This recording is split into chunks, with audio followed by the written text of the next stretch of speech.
So, with the final exam review, I'm going back to my roots. We're going to do a nice little PowerPoint video that you guys are going to be able to review and see. You're also going to be able to, because Google has brilliant technology that transcribes what I'm saying. So you're going to have the transcript too that you guys are going to be able to review. And this is going to help you guys to get that A on that final quiz. So let me go ahead and get to it, because I know you guys are excited and you guys want to finish class already. So let's go ahead and do this. Okay. So quiz 3, 20 questions, cumulative, obviously. And you guys are probably wondering, well, if it's going to count as a quiz, how are you going to compensate for the 20 questions and the grading that's going to be associated with this? So that way, I recover the amount of effort I put into this. Well, good news. This quiz is going to replace your lowest grade. So if you have the lowest grade on an assignment or on another quiz, fret not, because it's going to count twice. Awesome, right? Okay. That being said, let's go ahead and review some of these things. So, social media, obvious terminology here, right? What is social media? Social media is two aspects. It's content that's created by a community and also shared by the community, which is what makes it social. The difference between social media and other media is its impact and immediacy. Whereas you have cold content like television, radio, and movie, there's no engagement or there's no interaction. You're just kind of taking it. With social media, not only are you taking the content, but you're able to respond and react to it. And it implies a networking aspect, right? Where you attract people to you, your product, and your business, but you also attract a community where there's a conversation going on. Then we have then we have to kind of add the marketing component to it, right? And that's kind of what the bulk of this class is about. And we have social media marketing. So the real general idea about marketing 4.0, which is the first article that you guys were introduced to, is that marketing on social media is very different from your grandfather's marketing, right? Instead of dealing with a unconscious customer base, or not really unconscious, but a distracted customer base, it's really an informed customer base, right? Because you have access to a plethora of information right from your phone. Then you have customers who desire full engagement and communication, versus, like how we were saying before, the cold media was very plain and dry. It's just kind of you taking all the information in. And companies are now required to be engaging, and they're looking for willing applicants, not just customers. People who are willing to grow with them and be a part of the process that's associated with developing products and getting it out to market. Some of these people could be advocates, they could be influencers, but the hope is that it's an ongoing membership, really, to what the company's offering. So you have to trade in. If you're going to be a social media marketing, I saw somebody put 4 Ps on their top 10 list. I'm sorry, guys, you got to trade in those 4 Ps for the 4 Cs, and that's co-creation, currency, communal activation, and conversation. Right? Co-creation ties into the idea that it's the group that develops the content, right? The currency, which we'll talk about later, that's trust. You build a currency of trust to get people to follow you, but to also to support what you're putting out there. The communal activation is really how the community and the group activates in accordance to what everybody's values are.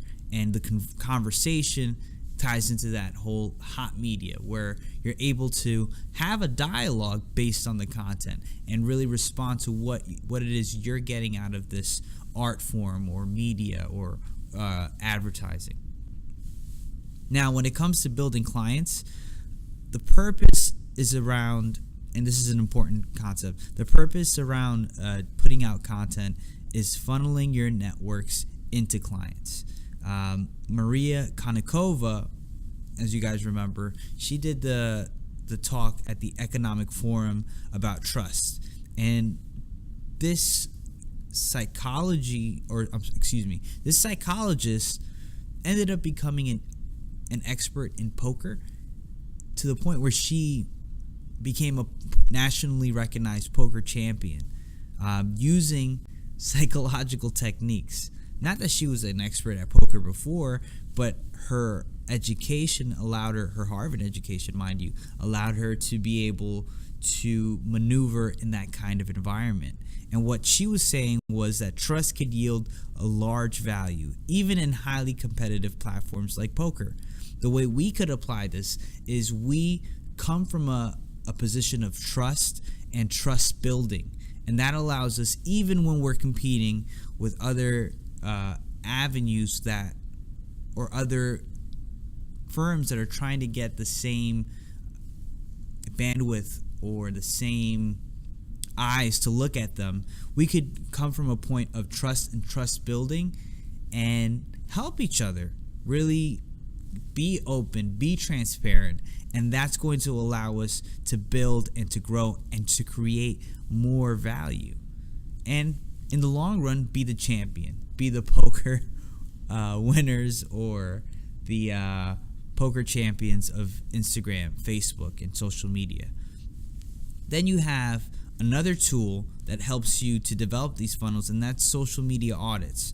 And it's a tool utilized to research where potential customers hide and reside. It's really a method of surveying the social media landscape. Finally, you have segmentation, which is with regards to social media. And we talked about this in the first video. It's really based on behaviors, geotags, and engagement levels. Back in the day, it used to be based on things that, were visible or were based on more the demographics. But really what we're looking at psychographics when we do segmentation now. Developing the right network ties into more of the resources that you're utilizing. And this is based on the article that I put up for from Hootsuite. Because according to Hootsuite, if you're looking to develop a network of influencers, you're going to focus on how they impact customers' buying habits, not their reach and popularity. And that's counterintuitive because most people look at an influencer's clout. But if you have an influencer who could tell their followers, hey, I would recommend this product, then you have something along the lines of an effective influencer. So now your influencer strategy template, it's based on behavior of the customer, really, not really behavior of the influencer. But I maybe that'll impact you because you don't want anybody crazy. But what I really mean is how the customer approaches buying your product and what nodes or what steps are taken to get the customer from, hey, I see what you're doing, to here's my money, give me what you're offering. And you want to start with the customer's perspective. That's really how you develop a influencer strategy template. Lastly, you want to create mutual value for your influencers or your network. So figuring out a way to capitalize on what they're offering and what they're giving you, while at the same time not compromising what you're earning and what you're getting. These aspects are what are going to contribute to the overall success of utilizing an influencer. Then you have SEO key components, right? So when we did SEO on ourselves, what we were trying to do is build up a digital identity that was easily accessible to our followers or people who we'd want to follow us or have access to what we're offering, right? The big piece that came up was metadata.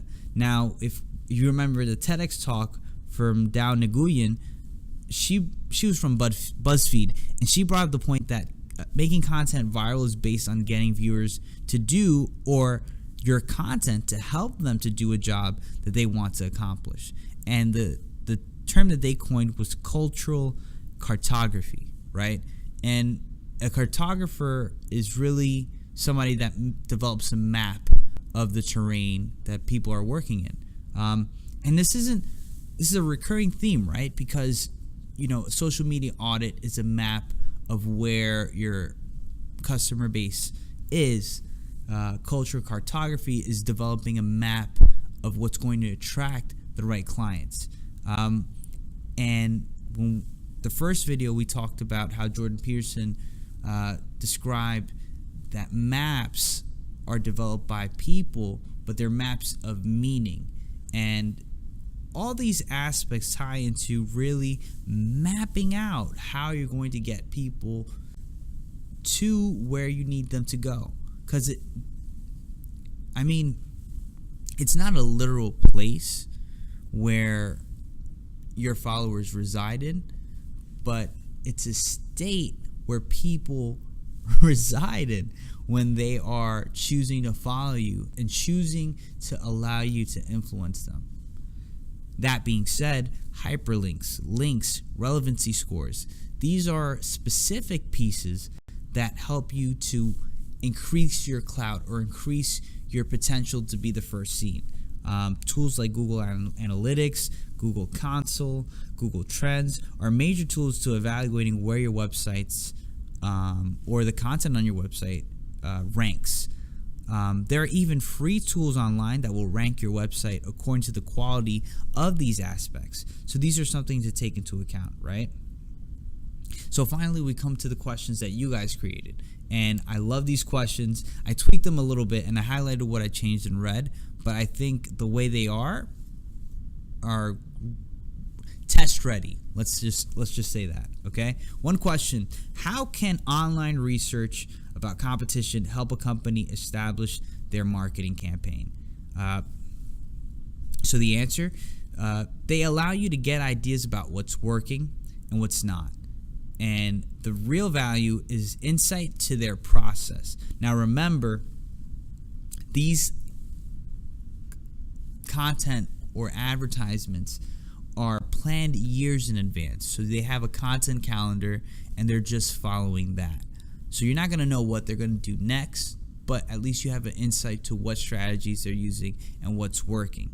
And finally, you could benchmark against the industry standards. So these are things like 10K forums where they show the results of whether a project or a campaign is working and what was the overall revenue. You could benchmark whether you're successful or not if you're able to get close, match, or even surpass what that company got. Another question, true or false question: privacy is not an ethical dilemma faced with social media. Unfortunately, that's false. Privacy is a big deal even today. If you go on Google and look up what it is that or what information, and I brought this up in a podcast, what information they're tracking on you, it's very detailed. And that could really cause a dent in your own personal perception of how social media benefits you and how it might not benefit you. Another question: what is a white paper? Clear answer: a white paper is a form of educational marketing, where you attract potential clients to your site by providing them with educational information and research. Some white papers can be associated with a specific product offered by the company creating the white paper. Some might not.